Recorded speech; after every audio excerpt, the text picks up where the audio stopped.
দর্শক, ভারত থেকে পুশিন কোনোভাবেই থামছে না। সাতক্ষীরা সীমান্তে 23 বাংলাদেশি নাগরিককে পুশিন করেছে বিএসএফ।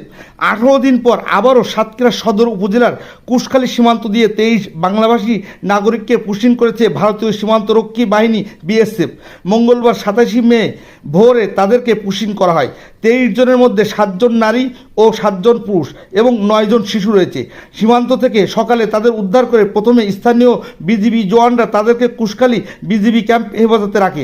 এ ঘটনার প্রতিবাদে জানিয়ে সাতক্ষীরা 33 বিজিবি ব্যাটালিয়নের আওতাধীন কুশখালী বিওপি একটি প্রতিনিধি দল ভারতীয় বিএসএফের কৈজুরি ক্যাম্পের বিষয়টি নিয়ে কথা বললেও কোনো সুরাহা হয়নি। পরে বিকালে 3:30টার দিকে বিজিবি তাদেরকে সাতক্ষীরা সদর থানায় সোপর্দ করে। ভারতীয় পুলিশ ও বিএসএফ কর্তৃক পুশিন শেখার 23 বাংলাভাষীকে নাগরিককে জানান তারা অধিকাংশে ভারতের হরিয়ানা রাজ্যের বিভিন্ন ইটভাটায় 10 থেকে 15 বছর ধরে কাজ করছে। এদের অধিকাংশের বাড়ি বাংলাদেশের কুড়িগ্রাম জেলায়। সাতক্ষীরা সদর থানার ওসি আমিনুল হক জানান, পুশিন 23 নারী পুরুষ শিশু বাংলাদেশি নাগরিকদের প্রত্যেককে তাদের স্বজনদের কাছে হস্তান্তর করা হবে।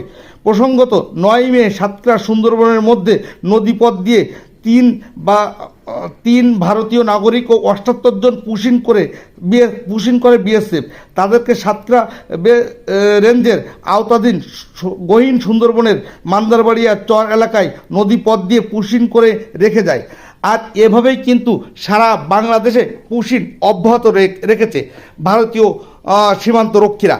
এভাবে যদি ভারতীয় সীমান্তরক্ষীরা যদি অবৈধভাবে পুশিন করতেই থাকে তাহলে বাংলাদেশের জন্য কিন্তু একটি হুমকি স্বরূপ হয়ে যাচ্ছে। তো সকলেই আমাদের সীমান্তরক্ষী জওয়ানরা কিন্তু যথেষ্ট সচেতন রয়েছে। তারপরেও সাতক্ষীরা সীমান্তের অনেক এলাকায় কাঁটাতারের বেড়া না থাকায় তাদেরকে সহজেই পুশিন করতে সম্ভব হচ্ছে।